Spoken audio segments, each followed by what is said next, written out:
Lawson Bolden, and today I'm going to be teaching you 5 different ways to play the dominant 7th arpeggio. So if you are an experienced bass player, you can skip along to the bottom where we have the play along tracks. But our goal today is going to be playing these 5 different exercises at 3 different tempos. A slower tempo, about 60 beats per minute, a medium tempo, about 96 beats per minute, and then a faster tempo at 120 beats per minute. So these exercises will help you with your chops, your knowledge of the fretboard, and your harmonic knowledge as well. First thing we're going to do is talk about how we can construct a dominant 7th arpeggio. So we are going to start with our C major scale. So we go from C, 3rd fret on the A string. Okay, so that is our C major scale. C, D, E, F, G, A, B, C. Now that B is a B natural. What we're going to do to make it dominant is we're just going to lower it by a half step. So it's going to be a flat 7. Okay, so now we're going to take our C major arpeggio, C, E, G, and then add our flat 7th to a B flat. And that's going to be our dominant 7th arpeggio. Our first example is going to be the C dominant arpeggio going up. So it's going to be C, E, G, B flat. And then we're going to go up to our C and then all the way back down. 7, 5, 3. And then instead of going back down to our 1, we're actually going to go up a half step to our next available note, which is our D flat in this case, and do the same thing again. So really slow, it sounds like this. So 1, 3, 5, flat 7, 1, flat 7, 5, 3, up a half step.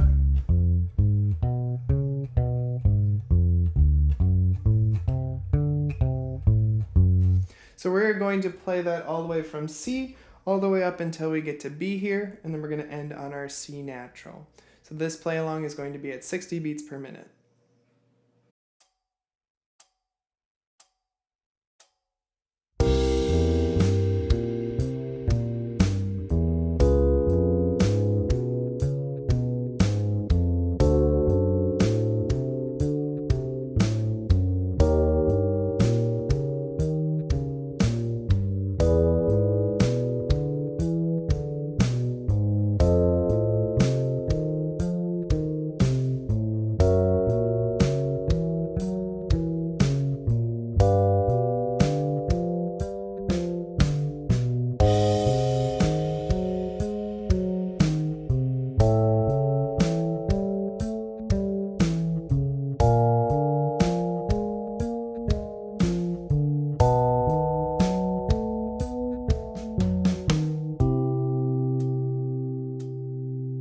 Our second example that we are going to play today is still the C dominant starting from C, so 1, but we're going to play up here, so this is your 8th fret on the E string, 1, 3, 5, flat 7, and then we're going to shift up to 1 again, and then play the 3 and the 5 again, and back to 3.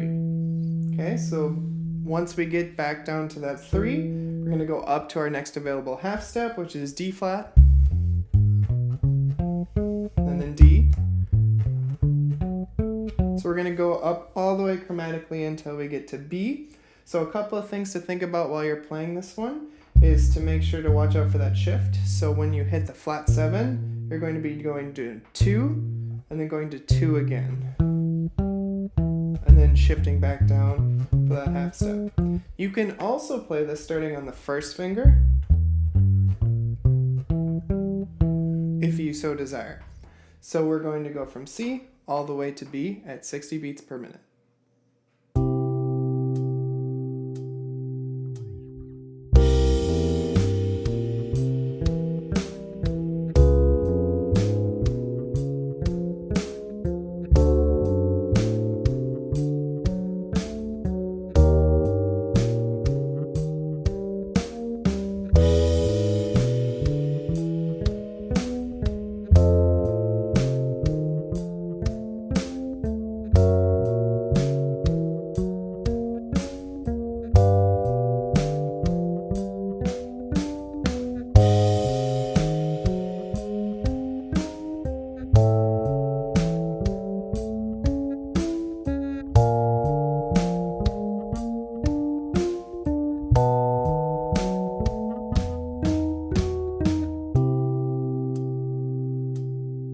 Our third way that you can play the dominant 7th chord is going to be starting from the 3rd. So our 3rd in C dominant is going to be E. So our lowest E that we can play on a normal 4-string bass is going to be the open string.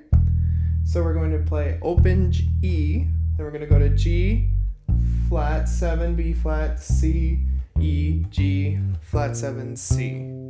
Okay, so we're going to go up there, and then we're going to go up to our next available half step. So our 3rd of D flat would be F, and then F sharp. So we're going to go up chromatically all the way till B, and this is going to be at 60 beats per minute. This one's going to be unique because you're going to be starting on the 3rd, so it's a little bit different from what bass players normally do, that we start on the root. We're going to be starting on the 3rd instead, and so this is going to go from open E, okay, all the way up until D sharp for that major 3rd of the B.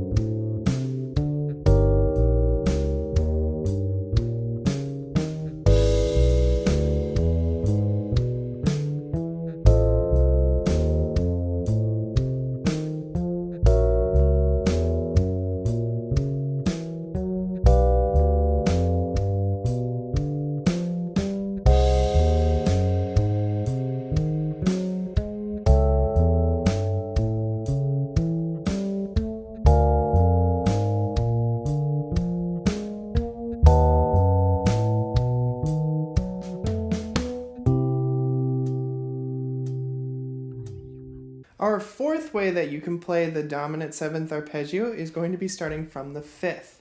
So the 5th of our C is going to be G.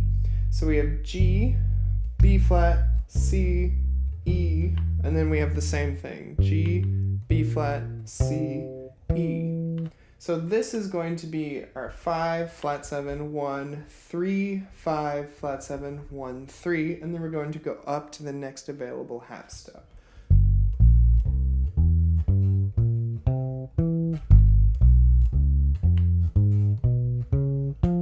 I like to do this one in that position where you're starting from the 3rd fret and then going to the 6th fret, then you're going to go to the 3rd fret and then going to go to the 7th fret, okay, and then you do that same shape on the next 2 strings, just up 2 frets, and then continue up chromatically. This one really helps you understand the fingerboard a lot better, and then it doesn't incorporate as many shifts as some of the other exercises.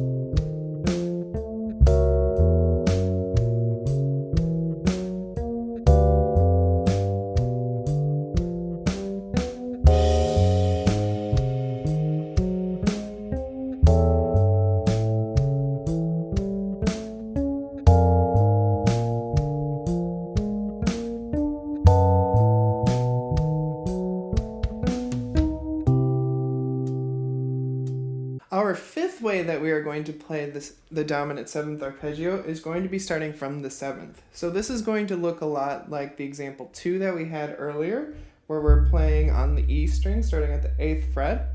But instead of that, we're actually going to go down to the flat 7th. Okay, so we're going to do the same thing, we're just going to start from the flat 7s. So. And then we're going to do the same thing again. We're going to go up a half step to the next available note. And this one works out really well that if you start with your first finger, and you go 2, 1, 4, and then 2, and then shift up 2 again so you can finish the triad all the way up there. So we're going to start on the flat 7th, which is B flat, which is our flat 7 for C, and we're going to go all the way up until you hit B. and then end on a C whole note as usual. So this is going to be at 60 beats per minute.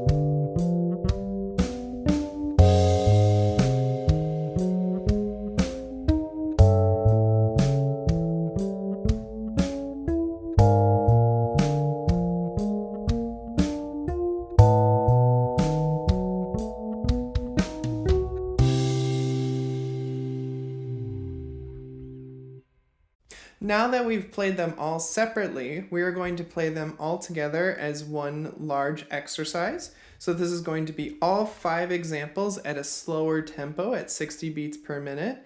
We've already played them, now we're just putting it all together.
The next exercise we will be playing is at a medium tempo, so this is going to be at 96 beats per minute, so it's the same exercises, just a little bit faster. And one thing you can start thinking about now is trying to incorporate thinking about the key and making sure you're not just thinking about the shape. It's very easy to just think about the shape as we're moving these up in half step, but what you need to do is make sure that you know what key you're in at all times. This will help your harmonic knowledge and your knowledge of the fretboard.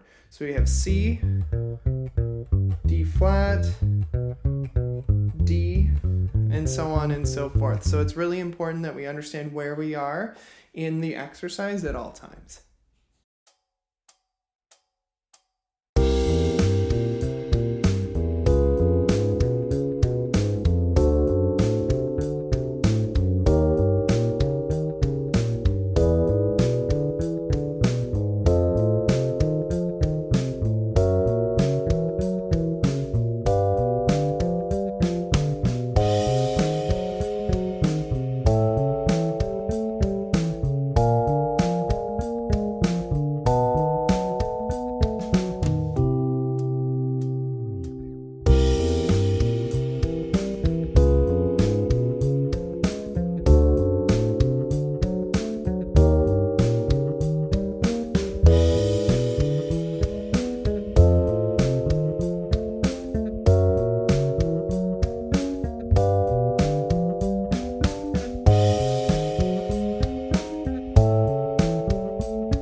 We are going to do all of these examples at a little bit of a faster tempo. So this is going to be at 120 beats per minute, and you want to make sure that you are as relaxed as possible for all of these.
If you made it all the way to the end, we hope you enjoyed it. If you have any suggestions for future videos or if you'd like to see anything else, please let us know, and we will see you in the next one.